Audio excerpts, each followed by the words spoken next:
नमस्कार बच्चों। आज हम विज्ञान भाग 2 पार्ट दूसरा सजीवों में जीवन प्रक्रिया भाग 1 के बारे में देखने वाले हैं कि सजीवों में जीवन प्रक्रिया कैसे चलती है, उनमें कौन कौन से प्रकार के संस्थान दिखाई देते हैं, उन संस्थानों के बीच समन्वय होता है जिससे हमारा जीवन सुचारू रूप से चल सकता है। और हमको अपने लिए अगर ऊर्जा की आवश्यकता है तो हम क्या करते हैं, संतुलित आहार लेते हैं। संतुलित आहार मतलब जो आप खाते हो उसको हम लोग संतुलित आहार कहते हैं। उसमें सभी प्रकार से प्रोटीन, विटामिन, मिनरल्स जो भी चीज़ें हैं वो सब उसके अंदर होने चाहिए। तो देखते हैं आज सजीव जीवन प्रक्रिया। मानव शरीर में बहुत सारे संस्थान हैं। जैसे हम सांस लेते हैं तो उसे श्वसन संस्थान कैसे हैं, हम खाना खाते हैं तो जो पाचन क्रिया होती है उस संस्थान को पाचन संस्थान कहते हैं। हमारे शरीर में ब्लड सब जगह, खून सब जगह परिसंचरण होता है तो उसे रक्त परिसंचरण संस्थान कहते हैं। हम जो खाते हैं उसको नैतिक क्रिया द्वारा शरीर के बाहर निकालते हैं तो उसको हम लोग क्या कहते हैं, उत्सर्जन संस्थान कहते हैं। तो इन सभी संस्थान क्या होता है, एक सुचारू रूप से क्रमबद्ध तरीके से चलते हैं। ये समन्वय स्थापित करते हैं एक दूसरे में। आदि के साथ साथ शरीर के आंतरिक और बाह्य अंग अपने अपने कार्य स्वतंत्र रूप से करते हैं जिनमें समन्वय होता है। समन्वय मतलब बैलेंस। ऐसा नहीं कि एक संस्थान काम करना बंद कर देगा तो आप अच्छे से रहोगे, नहीं। सबका समान रूप से चलना, समन्वय स्थापित करके चलना, यह क्या है, यह जीवन प्रक्रिया का महत्वपूर्ण भाग है। अगर प्रत्येक संस्थान अपना अपना कार्य, प्रत्येक अंग अपना अपना कार्य सुचारू रूप से करते रहेंगे तो हमें किसी भी प्रकार की कोई तकलीफ नहीं होगी। अब इन संस्थानों को चलने के लिए ऊर्जा की आवश्यकता होती है और जो हमको कार्बोज, प्रोटीन, विटामिन, स्निग्ध पदार्थ आदि घटकों से मिलते हैं। जो हम रोटी, दाल, चावल, सब्जी सब खाते हैं उनसे हमको ऊर्जा मिलती है। और यह सब ऊर्जा भोजन, प्रथिन, ये भोज्य घटक इस ऊर्जा के प्रमुख स्रोत हैं तथा कोशिका के तंतु कणिका की सहायता से ऊर्जा प्राप्ति की जाती है। ऊर्जा निर्माण के लिए केवल भोजन के घटक ही नहीं परंतु ऑक्सीजन की आवश्यकता। क्यों? क्योंकि ऑक्सीजन हमारे शरीर को चाहिए। क्योंकि कोशिका में श्वसन होता है ये जो हम खाते हैं भोज्य पदार्थ को लेकर, और उसके लिए ऑक्सीजन की आवश्यकता होती है तो ऑक्सीजन हमें चाहिए। कुछ सूक्ष्मजीवों को ऑक्सीजन की आवश्यकता नहीं होती है। तो ऐसे दो प्रकार के श्वसन होते हैं, ऑक्सी श्वसन और अनाक्सी श्वसन। आगे देखेंगे हम। ये सभी घटक परिवहन संस्थान द्वारा कोशिकाओं तक पहुँचाए जाते हैं। नियंत्रण संस्थान का इस पूरी प्रक्रिया पर नियंत्रण होता है। इसका मतलब ऊर्जा निर्माण के लिए सभी प्रकार की जीवन प्रक्रियाएं अपने अपने तरीके से सहकार्य प्रदान करती हैं। इन सभी जीवन प्रक्रियाओं के कार्यों के लिए भी हमको ऊर्जा की आवश्यकता होती है। तो ये अंडरलाइन कर लीजिए, पूछ सकता है एग्जाम में कि हमारे शरीर में कौन कौन से प्रकार के संस्थान पाए जाते हैं। हम सब्जियों का सेवन करते हैं, वनस्पतियाँ है ना, वनस्पतियाँ स्वयं का पोषण स्वयं करती हैं जिनके लिए वे भोजन का निर्माण करती हैं।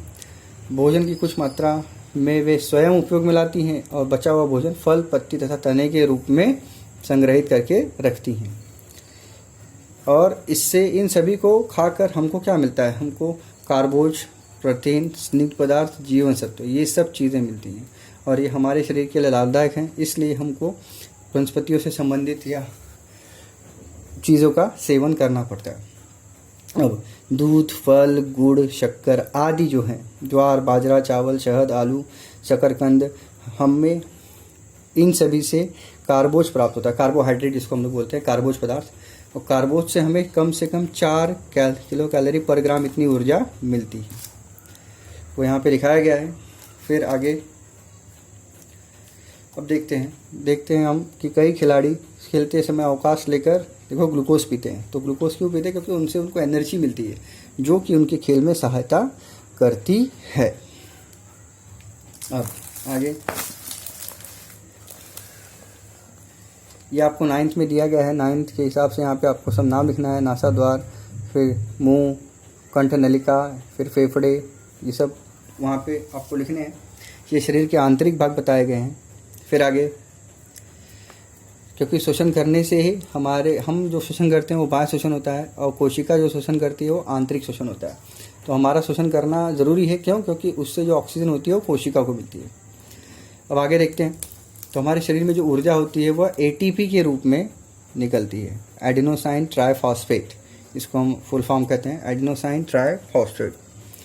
इसके लिए ग्लूकोज का कार्बोज की कोशिका में विभिन्न चरणों में ऑक्सीकरण होता है और इससे कोशिकीय स्तरीय शोषण कहते हैं। यहाँ से मैंने आपको बताया कि दो प्रकार का शोषण होता है, एक बाह्य शोषण, एक आंतरिक शोषण। आंतरिक शोषण जो होता है वो कोशिकीय स्तरीय शोषण होता है। सजीवों में कोशिकीय स्तरीय पर होने वाले दो शोषण के दो प्रकार हैं। अब एक ऑक्सी शोषण है, एक अनॉक्सी शोषण है।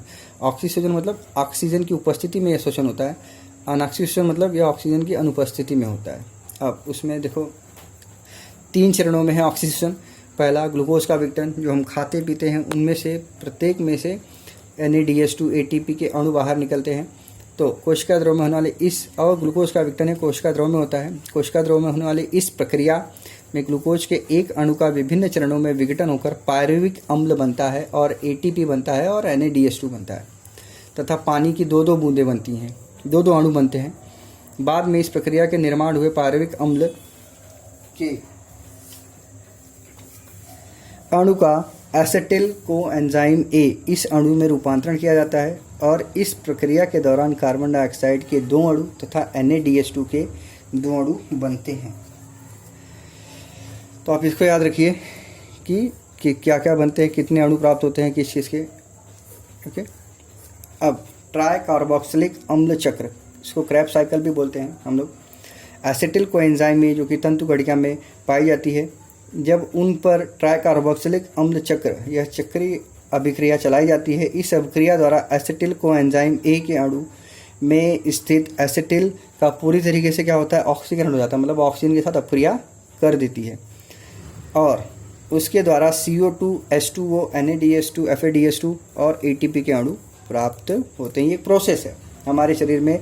जब ग्लूकोज पहुंचता है तो ग्लूकोज का विघटन होता है और उससे हमको एनर्जी प्राप्त होती है। वो प्रोसेस दिया है, उसका एक प्रक्रिया दी है। अब इसमें क्या आ गया, इलेक्ट्रॉन संवहन श्रृंखला। इसमें इलेक्ट्रॉन संवहन श्रृंखला में आपको बताया गया है कि ये तंतु कणिका में ही होती है। फिर ये देखिए डायग्राम दिया है, डायग्राम के ऊपर भी कभी कोई क्वेश्चन पूछ सकते हैं कि यह आकृति किसकी है, तंतु कणिका और कार्बोक्सिलिक अम्ल चक्र की। उपयुक्त तथा अभिक्रियाओं के समय बने NADH2 के प्रत्येक अणु से 3 और FADH2 के प्रत्येक अणु से 2 ATP के अणु प्राप्त होते हैं। इस प्रक्रिया में ATP के साथ साथ पानी के अणु भी बनते हैं। इस प्रक्रिया में ऑक्सीशोषण में ग्लूकोज का पूर्ण ऑक्सीकरण होता है और ऊर्जा के साथ CO2 और H2O भी बनता है। फिर आप ये फुल फॉर्म देख लीजिए, nicotinamide adenine dinucleotide, flavin adenine dinucleotide, ये सब कोशिका में कोशिका शोषण से बनने वाले सह प्रकीर्णक हैं। अब एडिनोसाइन के बारे में देखा था हमने। एडिनोसाइन ट्राइफॉस्फेट या ऊर्जा के समृद्ध एक ऐसा अणु है जिसे फॉस्फेट के 3 अणु एक दूसरे से जिस बंध द्वारा बनाते हैं उन्हीं बंधों में ऊर्जा संग्रहित होती है। अब इन ATP के अणुओं का कोशिका में आवश्यकता अनुसार संग्रह करके रखा जाता है और जैसे जैसे हमको यूज़ होता है वैसे वैसे वो धीरे धीरे बाहर उनको निकाला जाता है। तो इसीलिए उसको क्या कहता है, करेंसी कहा जाता है। यहाँ पे ATP को ऊर्जा का चलन कहते हैं, इसलिए ATP को ऊर्जा का चलन कहते हैं, करेंसी कहते हैं। और ये देखा आकृति बताएगी ATP ऊर्जा का चलन, एडेनाइन राइबोज, फिर देखिए बंध बनाया गया और इन्हीं बंधों में क्या होता है, ऊर्जा होती है और वही जैसे जैसे उपयोग होता है वैसे वैसे वो एक एक ऊर्जा मुक्त होती जाती है और हम उसका यूज़ करते जाते हैं। इसलिए यहाँ पे बैटरी खाली दिखाई गई। स्टार्टिंग में फुल है क्योंकि हमारे पास बहुत सारी ऊर्जा है, लेकिन जैसे जैसे हमको उपयोग में आने लगा है वैसे वैसे एक एक ऊर्जा खत्म हो गई है और बैटरी खाली दिखाई गई। भूखमरी, भूख हड़ताल जैसी अपवादात्मक परिस्थिति में अगर शरीर में कार्बोज पदार्थ का संग्रहण कम हो गया हो तो ऊर्जा प्राप्ति के लिए स्निग्ध पदार्थ और प्रोटीनों का उपयोग किया जाता है। स्निग्ध पदार्थों का रूपांतरण स्निग्ध अम्लों तथा प्रोटीनों का रूपांतरण अमीनो अम्ल में होता है, ये आप ध्यान दीजिए। और स्निग्ध अम्ल और अमीनो अम्ल के एसिटिल को एंजाइम A से रूपांतरित किया जाता है और एसिटिल को एंजाइम A के अणुओं को क्रेब्स चक्र अभिक्रिया में द्वारा तंतु कणिका में पूर्णतः ऑक्सीकरण करके ऊर्जा प्राप्त की जाती है। तो यहाँ पे आपको वो चीज़ें दिखाई गई हैं, ये यहाँ पर प्रत्येक अपक्रिया दिखाई गई है और यहाँ पर उसमें बताया गया कि ATP ऊर्जा का चलन किस तरीके से होता है। और ग्लूकोज का अणुसूत्र यहाँ पे हम देखेंगे C6H12O6 है, लेकिन यहाँ पे राइबोज, ग्लूकोज से एक अणु बना है राइबोज। यहाँ पे देखो बताया गया रासायनिक दृष्टि से ATP यह एडेनोसाइन राइबो न्यूक्लिक ऑक्साइड से बना ट्राइफॉस्फेट का अणु है जिसमें एडेनिन यह नाइट्रोजन युक्त अणु और राइबोज यह पेंटोज शर्करा और 3 फॉस्फेट के अणु होता है। ऊर्जा की आवश्यकता अनुसार एटीपी के फॉस्फेट के अणुओं के बीच का बंध तोड़कर उससे ऊर्जा प्राप्त की जा सकती है। तो हम आज इतना ही देखेंगे। अब नेक्स्ट पीरियड में हम लोग कार्बोज पदार्थ तथा स्निग्ध पदार्थ और प्रथिनों का ऑक्सीजन द्वारा प्राप्त होने वाली ऊर्जा देखेंगे, अपक्रिया, और विभिन्न सजीवों में कोशिका में होने वाला अनऑक्सीडेशन देखेंगे। धन्यवाद।